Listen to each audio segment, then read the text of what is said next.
आजकल आपने ये सुना होगा कि एक पार्टी 400 प्लस का बोल रही है तो दूसरी तरफ अपोजिशन ये ब्लेम लगा रही है कि अगर 400 प्लस सीट आ गई तो ये कॉन्स्टिट्यूशन चेंज कर देंगे। पर क्या इंडिया का कॉन्स्टिट्यूशन चेंज करना इतना इजी है और क्या बीजेपी अगर 400 से ज्यादा सीट ले आती है तो क्या वो चेंज कर सकती है? आज इसी पर ही बात करेंगे कि अगर कभी जरूरत भी हो तो किस तरह से चेंज किया जा सकता है और क्या ऐसा पहले भी हुआ है या फिर नहीं हुआ है। देखो, कॉन्स्टिट्यूशन में कोई चेंज करना हो, प्री एग्जिस्टिंग लॉ में चेंज लाना हो तो उसे अमेंडमेंट बोलते हैं और जो गवर्नमेंट पावर में है वो ये कर सकती है, लेकिन उसके लिए उसको बाकी एमपीज का सपोर्ट भी चाहिए होता है। एग्जांपल्स की बात करें तो आर्टिकल 370 का हटना और ट्रिपल तलाक जैसे कई एग्जांपल्स हैं जो कुछ टाइम पहले ही हुए और उसको एज ए लॉ एग्जिस्ट करवाया गया कॉन्स्टिट्यूशन में। उस टाइम पर भी गवर्नमेंट को बिल पास करवाना पड़ा जो एक मुश्किल काम था, पर जैसे तैसे करके नए तरीकों से उसको पास करवाया गया। अब देखते हैं कि अगर कुछ अमेंडमेंट्स लाने भी हुए कॉन्स्टिट्यूशन में तो क्या प्रोसेस रहता है और क्या सच में बीजेपी अगर 400 से ज्यादा सीट ले आती है तो वो चेंज कर सकती है बिना किसी अपोजिशन पार्टी के सपोर्ट के या नहीं। वैसे तो बिल पास करवाने के लिए 3 प्रोसेस स्टेप ही होते हैं, लेकिन कुछ स्पेशल बिल पास करवाने के लिए यहाँ पर 4 स्टेप आ जाते हैं जो कि प्रपोजल,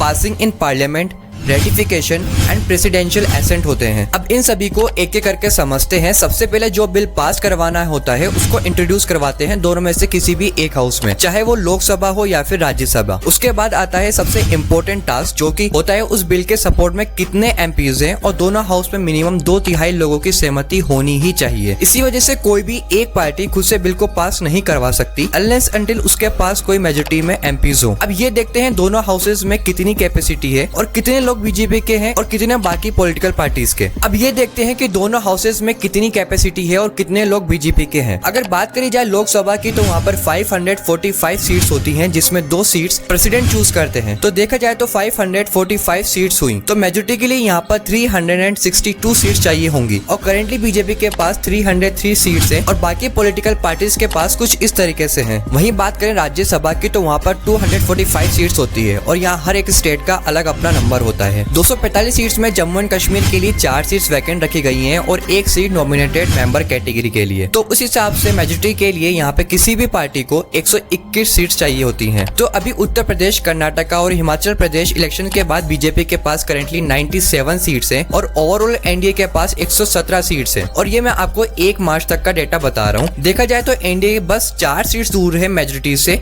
राज्यसभा में। इसके बाद जो स्टेप है वो है रेटिफिकेशन का, यानी कि समर्थन। देखो, इसे समझने से पहले ये जानना जरूरी है कि अगर कोई भी लॉ इंडिया के बेसिक फेडरल स्ट्रक्चर के अगेंस्ट में होता है तो वहाँ पर उस लॉ को 50% से ज्यादा स्टेट लेजिस्लेचर्स की वोट की जरूरत होती है और उसके लिए ये जरूरी है कि बीजेपी 50% से ज्यादा स्टेट लेजिस्लेशन में मेजोरिटी शो करे। लेकिन ये फेडरल स्ट्रक्चर क्या होता है इसको भी थोड़ा सा समझ लेते हैं। देखो, इंडिया एक फेडरल कंट्री है, इसका मतलब कि यहाँ पर सेंट्रल और स्टेट गवर्नमेंट के पास अपनी पावर्स हैं और ये दोनों एक दूसरे के बीच में इंटरफेयर नहीं कर सकते।